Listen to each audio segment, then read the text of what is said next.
चांदखेड़ी में हो सकती है मूर्तियां और है पर अंदर देखो, हमें तो जो स्वप्न में दिया, लेकिन स्वप्नों पर हमने विश्वास नहीं किया। स्वप्न ऐसे तो आते रहते हैं, दिखते रहते हैं।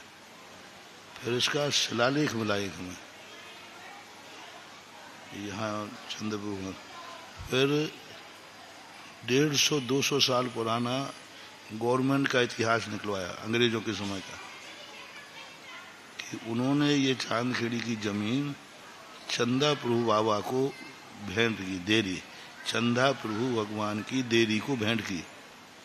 अब चंदा प्रभु तो वहां है ही नहीं, आदिनाथ है। और चंदा प्रभु भगवान को रिकॉर्ड में है अंग्रेजों के, उर्दू का कागज मिला। तो ये कहाँ से आया? फिर ये चांदखेड़ी क्या थी? तो चांदखेड़ी था चंदा प्रभु बाबा, चंदा प्रभु का बाड़ा, ये नाम से था। और फिर वो चांदखेड़ी हो गया। जैसे पदम प्रभु बाड़ा बोलते ना, ऐसे चंद प्रभु का बाड़ा था। ये गांव था ही नहीं, चंद प्रभु बाड़ा था, ये चांदखेड़ी बना। ये सारे इतिहास इकट्ठे किए तो तब वो स्वप्न में भी 2 बार उस स्वप्न में वो मूर्तियां दिखी। और बाकायदा पूरा इतिहास लिखा है वहां पे, पूरा लिखवा दिया हमने पूरा जो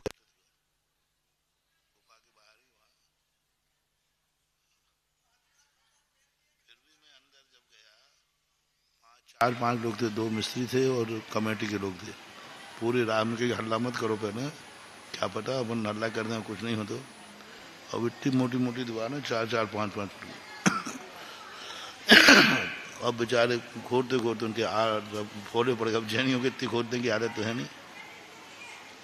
5-5:30 बजे निकल रहा जी, कुछ नहीं दिख रहा।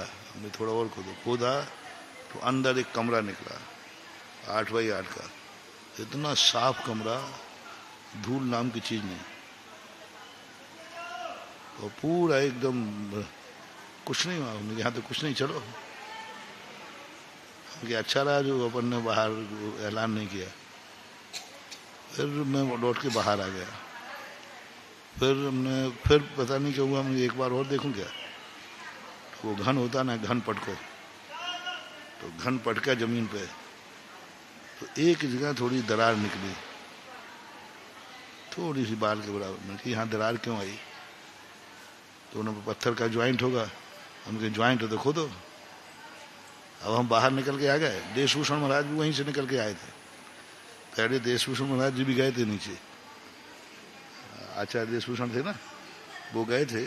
2.5 सीढ़ी नीचे उतरे थे, 3 सीढ़ी उसी कमरे तक। तो वो भी कमरे को देख के लौट आए और पैक करा दिया। हम भी वहीं से लौट आए।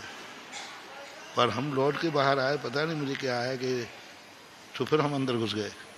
फिर उसको फटकाया तो थोड़ा, तो एक दरार निकली, वहां पर खीला ठुकवाया। खीला ठोकते ही और उसको यूं किया, सब्बल होता है ना, वो यूं किया। वो इतना मोटा पत्थर, 3-4x4 का पत्थर ऊपर उखड़ गया। और जैसे उसको उखाड़ा, उसके नीचे सीधे 8 फुट का गड्ढा, गुफा।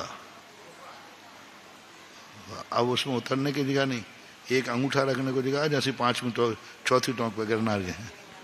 बस एक अंगूठा रख सकते हो बस, और कुछ नहीं रख सकते आप। या तो कूदो। उतरे उसी पे अंगूठा रख के उठे। 4 फुट के बीच में था, 4 फुट उससे, 4 फुट निकले वहां पर। अब वो और भी हो सकती हैं चीजें। उसके 2 अंदाज और थे। आदिनाथ भगवान के ऊपर शिखर नहीं है, शिखर वहां थी जहां ये नीचे वाले रखे थे। हाँ, चंद्रपुर। फिर एक शिखर की अलग से क्यों बनी है यहाँ, उसके नीचे भगवान तो है नहीं। फिर ऊपर का गर्भालय नापा तो गर्भालय का नाप जो है वो किसी मूर्ति से रही है बहुत वर्षों तक। फिर सुरक्षा की दृष्टि से उसको नीचे रखा, बिल्कुल एकदम मिल ही नहीं सकते हैं। आज स्फटिक इतना शुद्ध नहीं मिलता है, पर क्रैक आते हैं। चंद्रप्रभु, चंद्रप्रभु ऊपर थे, वो भी वहीं से आए थे। और दोनों समकालीन, दो मंजिल बनाया, आदिनाथ नीचे थे और चंद्रप्रभु ऊपर थे। चंद्रप्रभु ऊपर थे, ऊपर को उठा के नीचे रख दिया गया, नीचे के भगवान नीचे रखे गए।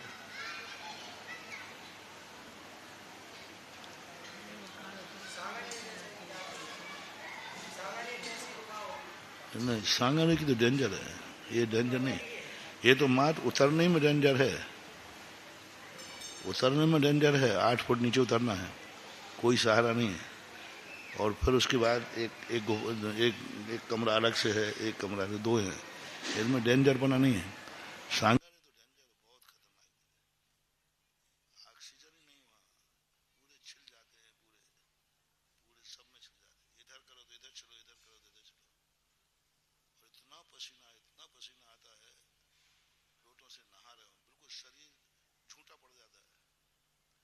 तो जब हम निकल के आते हैं वहां तो शरीर में ताकत ही नहीं रहती, एकदम ऐसा लगता है गिर जाओ, पैर झूठे पड़ जाते हैं, हाथ पैर झूठे पड़ जाते हैं, पसीना बहुत आता है। वो डेंजर होगा, ऑक्सीजन नहीं है, ऑक्सीजन होगी कम होगी, वो खतरनाक होता है। सबसे बड़ी चीज है कितनी दूर तक झुक के जाना है, कहाँ तक झुक के जाओगे। तो ऊपर पिंट लग जाती है, इधर जाओ तो छोटा, अब 1.5 फुट का 2 फुट का दरवाजा है, अब 2 फुट के दरवाजे में क्या करोगे।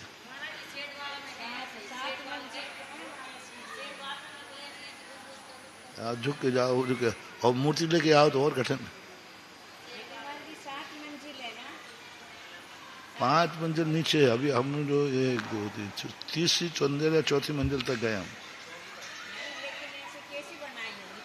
हैं।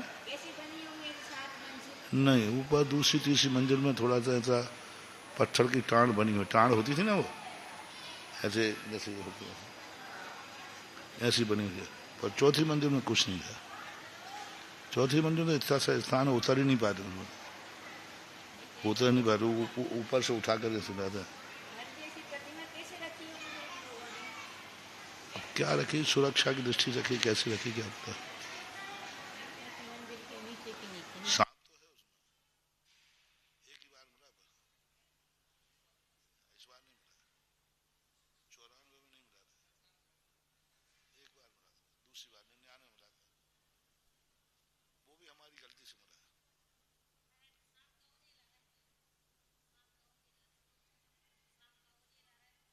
सांप का वो कुछ चीजें रहस्यमयी है तो रहस्यमयी रहना देता। हाँ, होती है तो है।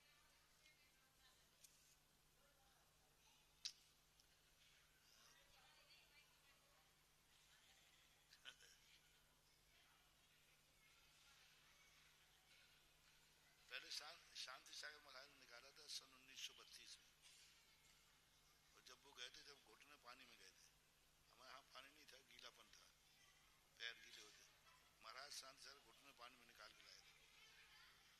उस समय पानी का स्तर बड़ा होता होगा, और उन्होंने मक्सर में निकाला था, हमने जून में निकाला है यही पर। मक्सर शुक्ला 10वीं को 1932 में शांति सागर महाराज चले।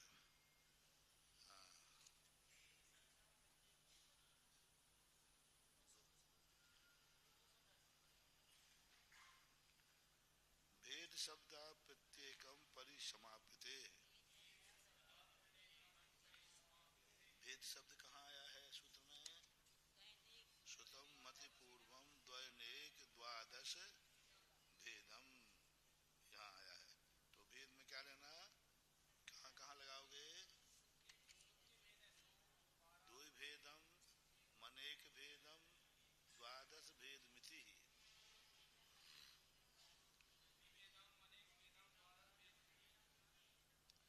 दो भेद, अनेक भेद और 12 भेद। द्विभेदम तावत अंगबाह्य मंग प्रविष्ट मिति।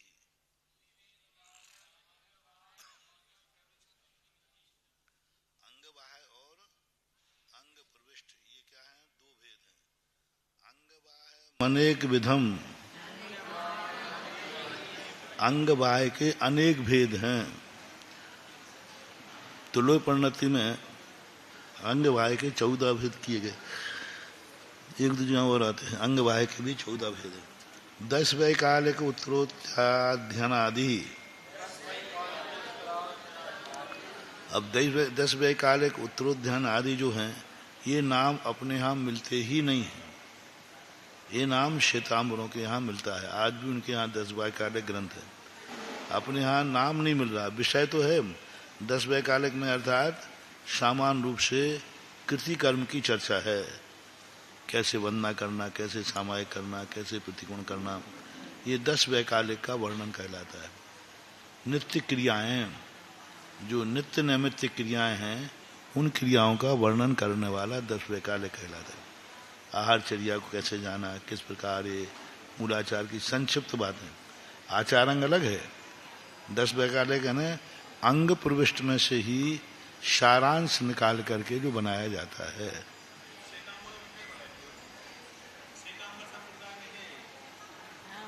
नाम मिलता है, ग्रंथ भी है उनके यहाँ, वो उनके अनुसार वर्णन किया उन्होंने। उन्होंने क्या किया है, उनके आचार्यों ने वही नाम रखे जो द्वादशांग के नाम मिलते थे। प्रथमानुग, करणानुग, चरणानुग उनके यहाँ नहीं है।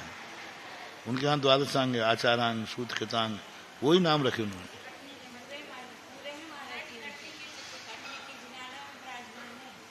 श्वेतांबर के अब वो तो है हमारे पास। हमारे पास श्वेतांबर लोग कई बार भेंट करके गए। हाँ, तो उनको द्वादशांग को हमने पढ़ा है पूरा। उसमें क्या है कि उन्होंने जो वर्तमान के ग्रंथ, जैसे मूलाचार है, तो मूलाचार का नाम उन्होंने दे दिया आचारांग। उपास का अध्ययन, श्राप का चार का नाम दे दिया उपास का अध्ययन। तो ऐसी चर्चा आई थी अपने यहाँ करने की, तो आचार्य ने कहा नहीं, इससे ये सिद्ध हो जाएगा कि जो मूलाचार है इतना ही आचारांग था। आचारांग तो कितने बड़ा है, और वो आचारांग आचार गणधर द्वारा वो है, और ये आचार साथ अपन लोगों ने अच्छा है। पता नहीं इसमें कितनी गलतियां कितनी हैं। पर श्वेतांबर अब जो क्या है कि जिनको गलती करना है तो वो तो असली नाम रखेंगे। बिक्री में मिलते हैं उनके द्वादशांग, कहीं मिल जाते हैं द्वादशांग, 10 वैकालिक आदि। उनके पर हैं सारी कथाएं थी। ऐसा जैन सिद्धांत जैसा अपने जैसा नहीं है। मूलाचार भी उनके यहाँ कुछ ज्यादा ऐसे कुछ नहीं, सामान्य बड़ा। तो अंग इस प्रकार अंग बाह्य 10 वैकालिक, अंग प्रविष्ट द्वादश विधम तथा आचारांग सूत्रकृतम स्थान समवाय व्याख्या प्रज्ञप्ति ज्ञात्री धर्म कथा उपासकाध्ययन अंतकृत दशम अनुत्तरोपादिक दशम प्रश्न व्याकरणम विपाक सूत्रम। देखो ये प्रश्न व्याकरणम, यही है व्याकरण का सूत्र। विपाक सूत्रम दृष्टिवाद, ये 12 हैं। दृष्टिवाद के 5 भेद हैं, परिकर्म, सूत्र, प्रथमान योग, पूर्वगतम और चूल का। पूर्वगत के 14 भेद, उत्पाद पूर्व, अग्रायणी, वीर्यानुप्रवाद, अस्थि नास्ति प्रवाद, ज्ञान प्रवाद, सत्य प्रवाद, आत्म प्रवाद, कर्म प्रवाद, प्रत्याख्यान, नामधेयम, विद्यानुवाद, कल्पना, कल्याण नामधेयम, औषधि साधि, कल्याण नामधेय जानना, औषधि, औषधि साधि, प्राणायाम, प्राणायाम है ये नहीं, कल्याण कल्याण कल्याण कल्याणवाद में प्राणायाम में उसका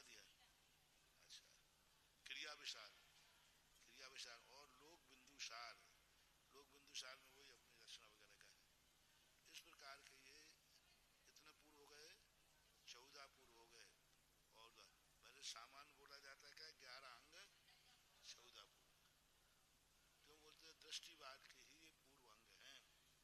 ऐसा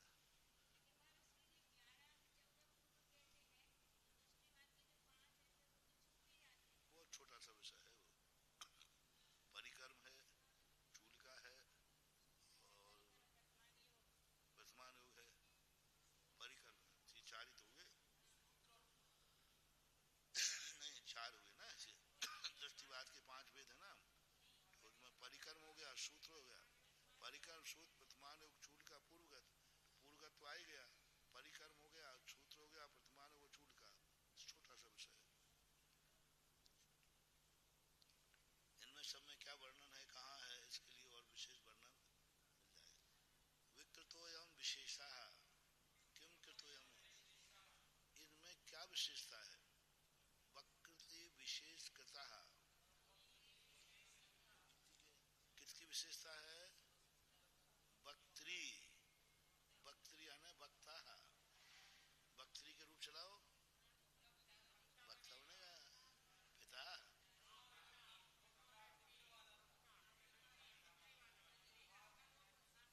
पितरी है ना, तो यहाँ भी वक्त्री है। तो हाँ, आ का आदेश हो जाएगा, सी का लोप हो जाएगा, आ सी लोप तो वक्ता बन जाता है। वक्त्री शब्द है, वक्त्री से वक्ता बन गया। वक्त्री विशेष करता, वक्ता की विशेषता के कारण से। त्रियो वक्ता रहा, अपना वक्ता रहा।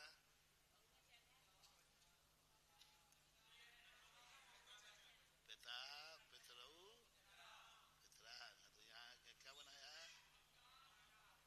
पितरा, वक्ता रहा, आर नहीं करना है। हाँ, तो कौन सा बनाओगे।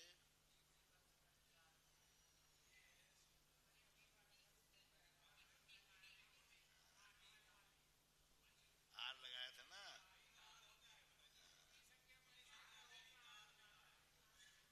अब देखो, सुश्री शब्द के 8 पदों में है क्या ये। पितरी, वक्त्री नहीं है, 8 में नहीं है। पर वक्तारा बना है, बहुवचन का एक वचन, बहुवचन है प्रथमा का। वक्तारा पुल्लिंग में आएगा। त्रियो वक्तारा यानी प्रथमा का एक वचन है।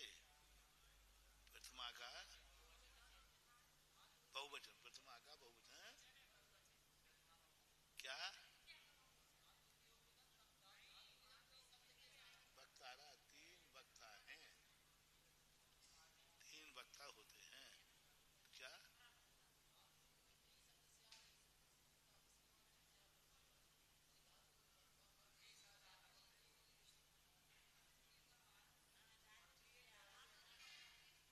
पितरी के समान तो नहीं बनेगा। वक्त्री, हाँ, त्रि धातु आ गई ना। हाँ, तो वो एक सूत्र आया था त्रि वाला। हाँ, एक त्रि शब्द आया था, प्रत्यय धातु के साथ त्रि लगा हो तो त्रि के आर हो जाता, वो सूत्र लग जाएगा। सर्वज्ञ, सर्वज्ञस्य, सर्वज्ञ तीर्थंकर इतरो हो, या सर्वज्ञ विसर्ग है, शा बन गया। शुद्ध केवली आराती,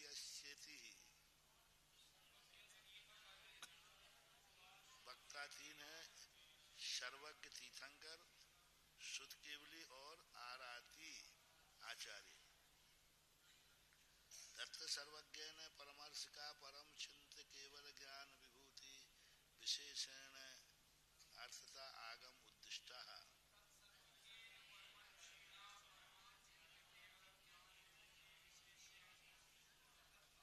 अब यहाँ पर सर्वज्ञ जो है परम ऋषि के द्वारा, परम ऋषिना, परम ऋषिना, परम ऋषि के द्वारा।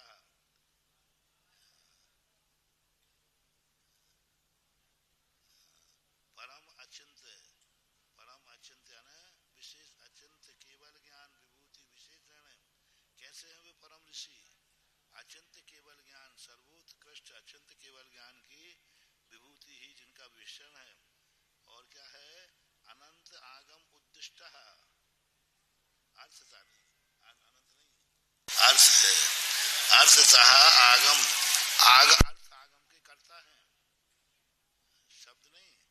भगवान कहते ना, भगवान बोलते ना अर्थ ग्रंथ करता। अर्थ आगम उद्दिष्ट तस्य प्रत्यक्ष दर्शित्वात् प्रक्षीण दोषत्वात् च प्रामाण्यम।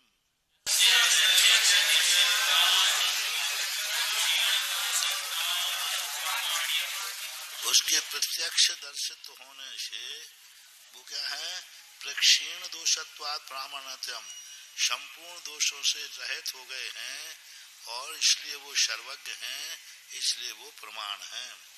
तस्य साक्षिष्यै बुद्धि अतिशय रिद्धि युक्त ही गणधर ही। अच्छा, गणधर केवली की विशेषता है। तस्य उसके साक्षात शिष्य, क्या शब्द दिया देखो, हाँ नहीं, साक्षात शिष्य,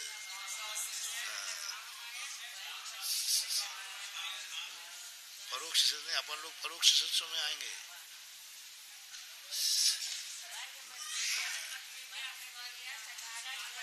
नहीं वो तो है, लेकिन साक्षात शब्द का प्रयोग किया है। प्रत्यक्ष जिन्होंने खुद ही उन्हीं से दीक्षा ली है। साक्षात का दो अर्थ है, उन्हीं से जिनकी दीक्षा हुई है, और भगवान के सामने जिन्होंने दूसरे से नहीं सुना, अपन तो परंपरा से सुन रहे हैं, उन्होंने साक्षात सुना है अपने कानों से, और साक्षात है ना खुद उन्होंने दीक्षा ली है। हाँ क्या बात हुई साक्षात।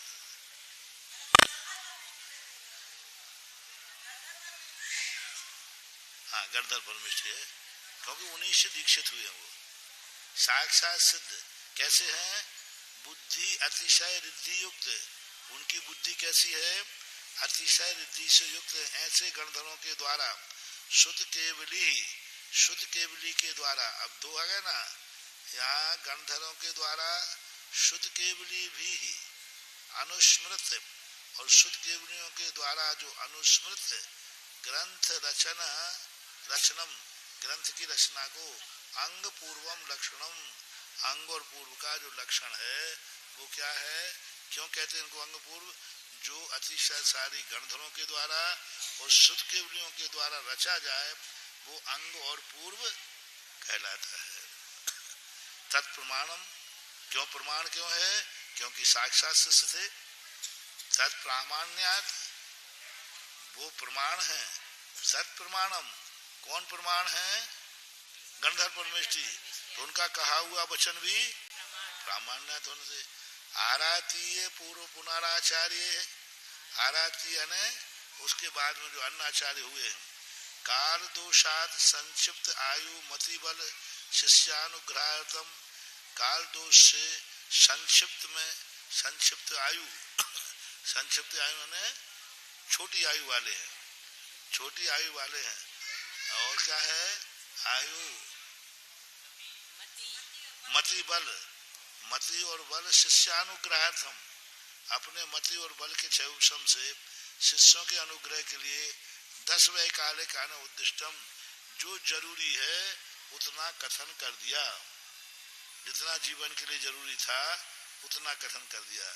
तत्प्रमाणम प्रमाण मर्थतः तदे वेदमिति क्षीराण जलम घट गृहीतम यो। बहुत अच्छा था।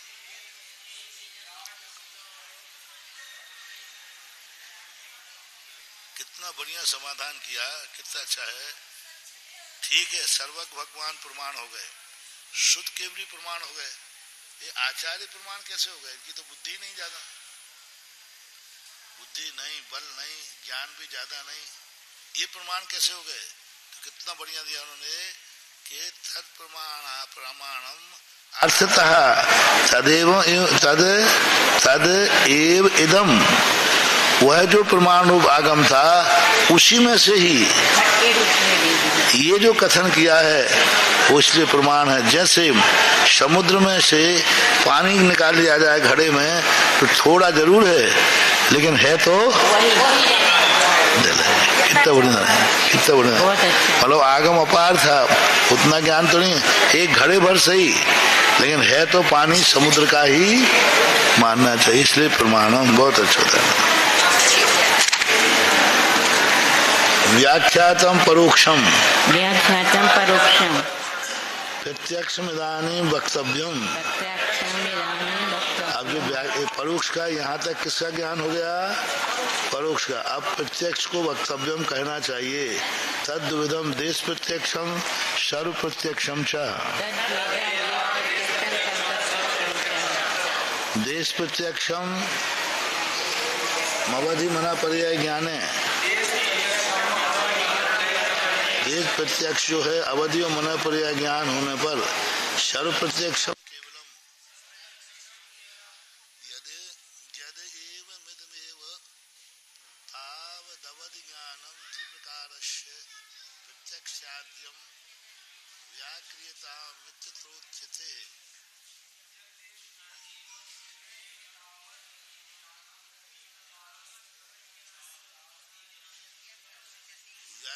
देखो कैसे करना संधि, देखो यद एवं इदम एव, देखो इसको पूरे को पढ़ो पहले। यद देव मिदमेव, कैसा उच्चारण करोगे? नहीं नहीं, यद देव मिदमेव, द्या है ना, द्या विद्या का द्या, हाँ हाँ वो निकाल रहे हैं, उच्चारण करो पहले। नहीं, यद्देव मिदमेव, ये उच्चारण करो। अब निकालो इसमें यदि एवं इदम एव।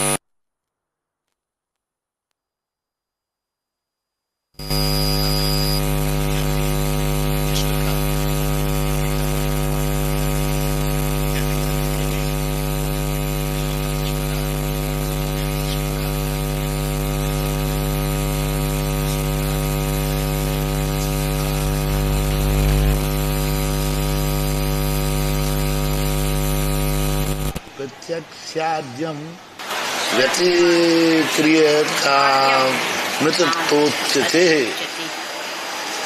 आपको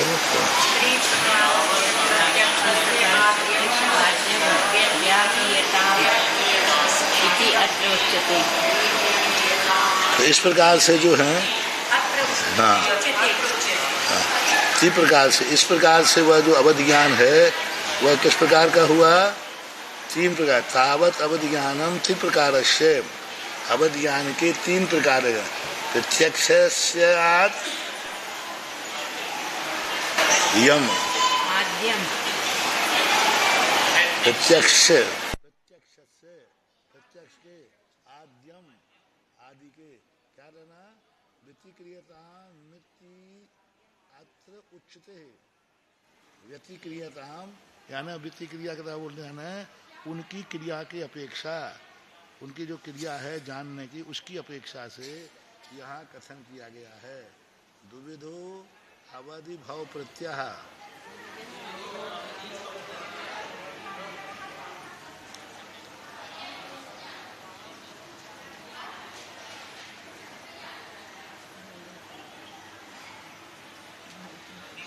अब देखो प्रत्यक्ष है, प्रत्यक्ष कितने हो गए? इन्होंने कहा तीन प्रकार के लिए। प्रत्यक्ष तीन प्रकार कैसे हो गए? अवधि ज्ञान, मना पर ज्ञान और केवल ज्ञान। अवधि ज्ञान का तीन प्रकार कैसे लोगे? हैं? दो तो अभी देखो पहली लाइन का अर्थ निकालो पहले। तावत अवधि ज्ञानम, है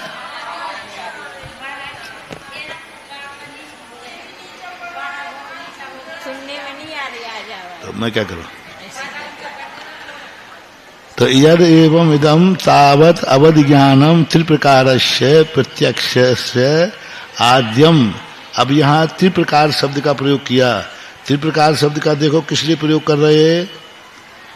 देश प्रत्यक्ष की बात की ना, अवधि ज्ञान हो गया, मन पर ज्ञान हो गया, दो प्रकार का।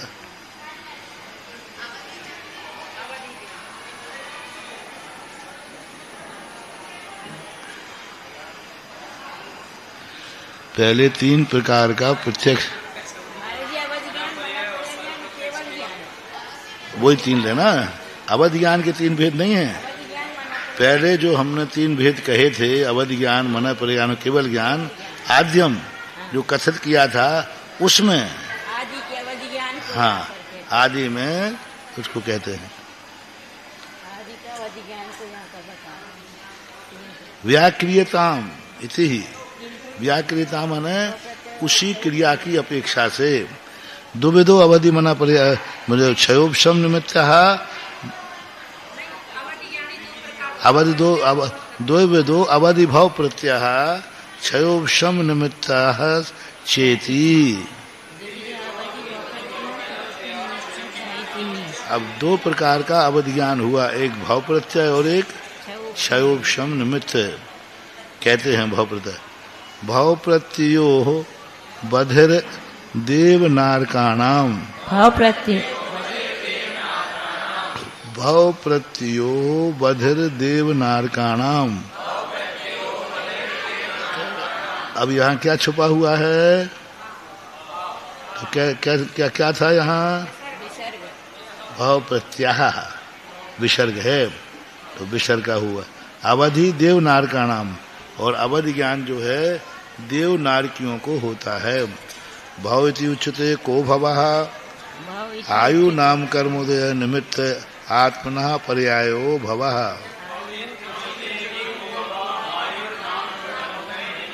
आयु नाम कर्म के उदय के निमित्त से आत्मा पर्यायो भव। आत्मा जहाँ गति करती है, किस कर्म से?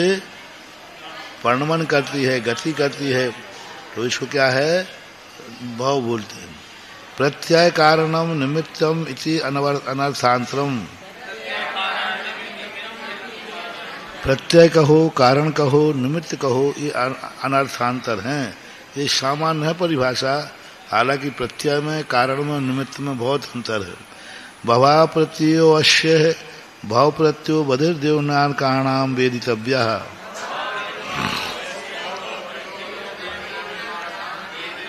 भाव प्रत्यय है अश्य ने जिसके, उसको भाव प्रत्यय कहते हैं, देवनारकियों के जानना चाहिए। यद्येवं तत् शैवसम निमित्तत्वं न प्राप्नोति।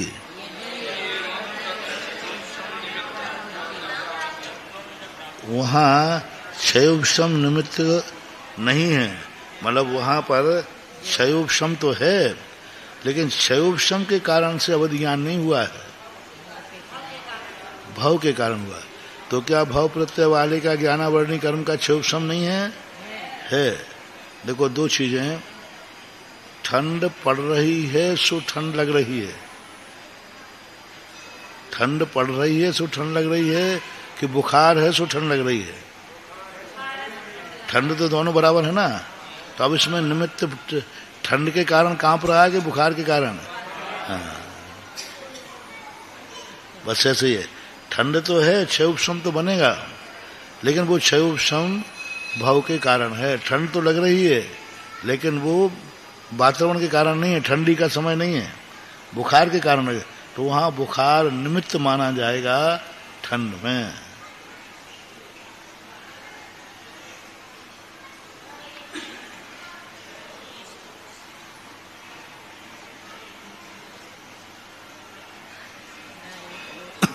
प्रश्न था ये, प्रश्न था यदि एवं तत्व शैवसम निमित्तम न प्राप्नोति।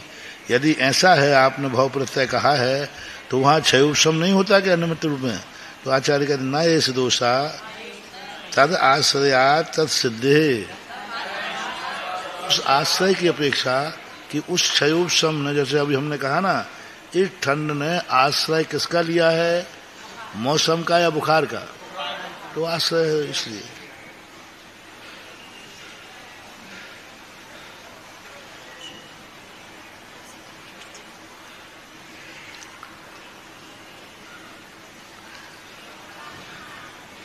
भवं प्रीत्य क्षयोपशमः संज्ञाता इति कृत्वा भवः प्रधान कारणमिति उपदिश्यते है।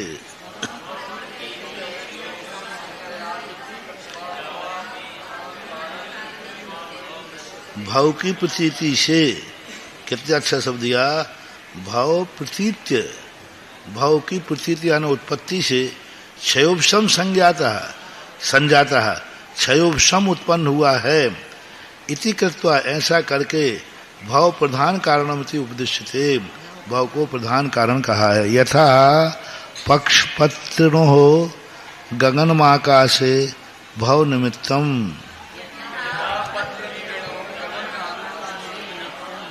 जैसे पत्रणो बोलते हैं पक्षी को, गमन आकाशे भाव निमित्तम, पक्षी के जो पंख हैं वो पंख उसको क्यों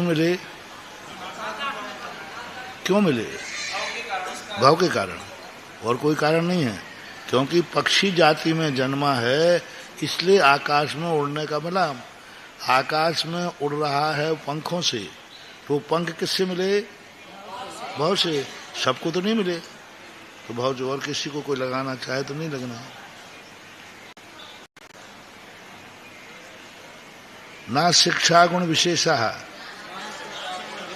ना तो किसी शिक्षा से यानी किसी को उपदेश आदि से, गुण विशेष से,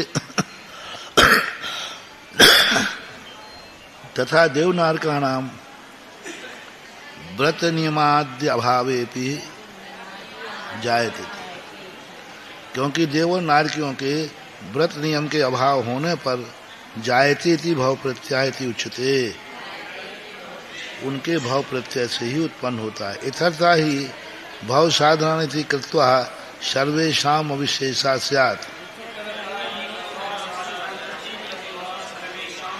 अन्यथा सभी लोगों के भाव होते हैं कि नहीं? भाव साधना इति कृत्वा सर्वेषाम अविशेषा, यदि देवनार की शब्द न देते, भाव अकेला दे देते तो भाव तो सबके पास होते हैं। मनुष्यों का भी भाव है, त्रियंशों का भी भाव है।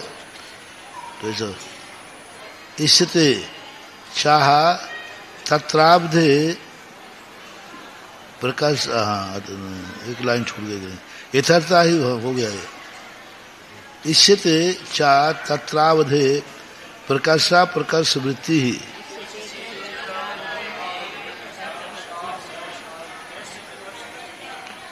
यहाँ पर प्रकर्ष और अपरस की इससे चाह यहाँ देखा जाता है। तत्र अवधे प्रकर्ष और अप्रकर्ष की भी वृत्ति देखी जाती है। देवनार का नाम इति अविशेष अभिधाने भी सम्यक दृष्टि नाम एवं ग्रहणम,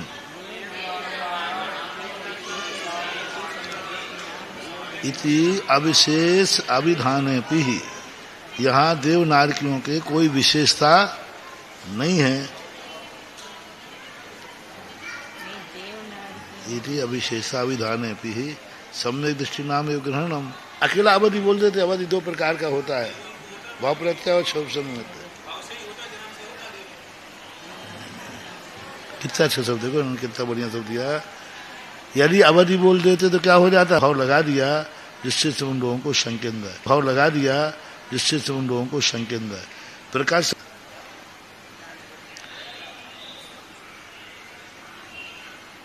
तो ये सम्यक अवधियां, ठीक है, तो ये सम्यक अवधियां, ठीक है, ठीक है।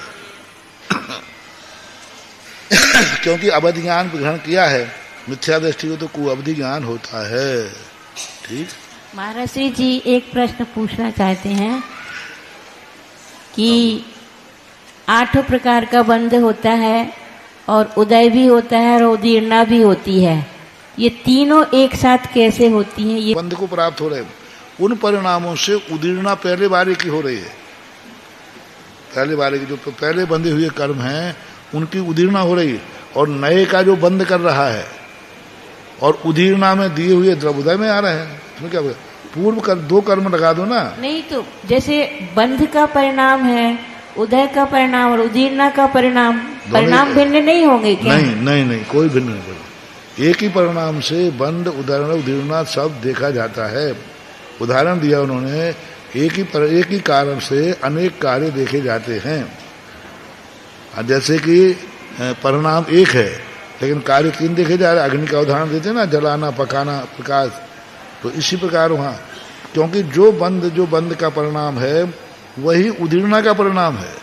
जैसे किसी ने संकलेश किया जी, संकलेश करते कर्म का बंध होगा कि नहीं? जी उसी से असाता की उदीर्णा होगी, और जब उदीर्णा होगी तो उदीर्णा कैसे होते? उदय पूर्वक ही उदीर्णा होती है। उदीर्णा है तो उदय निश्चित है जी यदि उदय नहीं है तो उदीर्णा नहीं कहलाएगी, वो उत्कर्षण अपकर्षण कहलाएगा। जी 10 करणों में उत्कर्षण उत्कर्षण अलग है और उदय उदीर्णा अलग है। तो उदीर्णा है तो उदय आएगा ही आएगा, तो उदय का कोई परिणाम नहीं है, उदीर्णा का परिणाम ले लो यहाँ।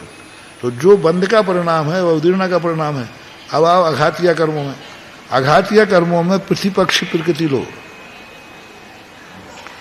प्रतिपक्षी प्रकृति जैसे व्यक्ति मान लो शुभ का बंध कर रहा है, तो बंद कर रहा है पुण्य का, और जब पुण्य का बंद कर रहा है तो अशुभ कर्मों की वहां उदीर्णा होगी, अशुभ की निर्जा होगी, उदीर्णा करेगा अशुभ की।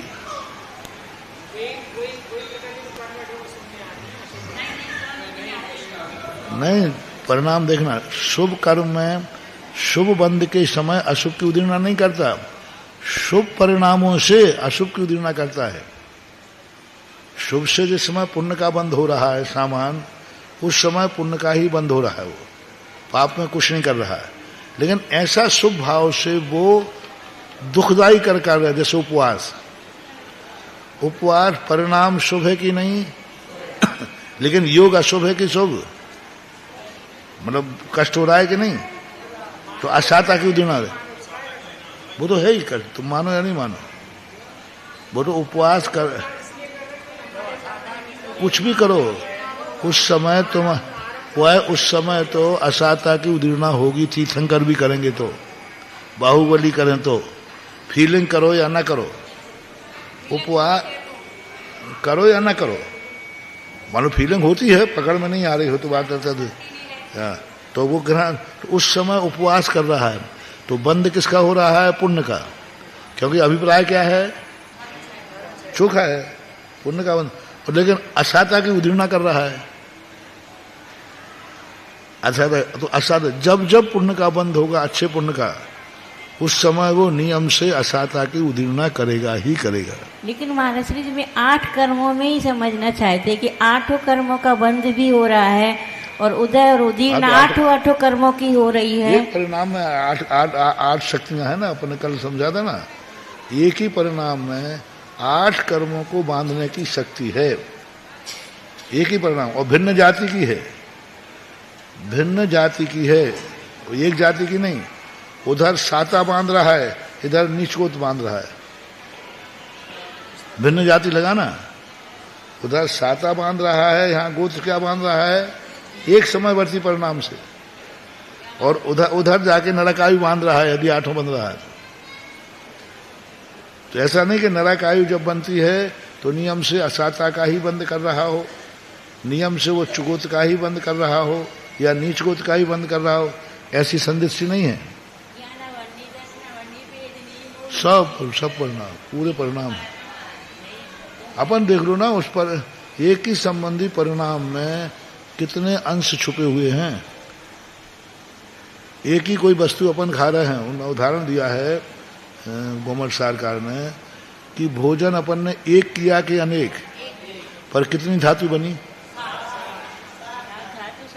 अब उसी में लोहा भी बना, आयरन ही बना। अपन ने आयरन नहीं तो खाया नहीं था।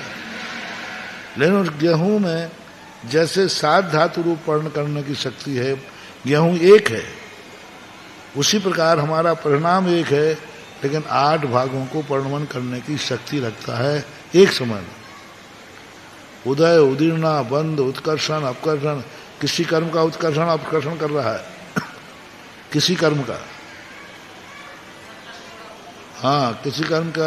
अब मान लो उसी समय देखना, अभी तो ये हुआ, बंद कर रहा है, उदीर्णा कर रहा है, स्थिति कांडाघात कर रहा है प्रायोगिक उपलब्धि में। अब सर्व करना, बंधावसर्पण और बंध विच्छुति में कितना अंतर है? बंध विच्छुति गुण स्थान को छोड़ना पड़ती है, बंधावसर्पण यानी रोकना, बस थोड़ी देर के रोकना, दूसरे समय में चालू कर सकता है वो, अभी रोक दिया। बंध के योग्य स्थान था फिर भी नहीं बांध रहा है, उसको अवसर्पण कहते हैं।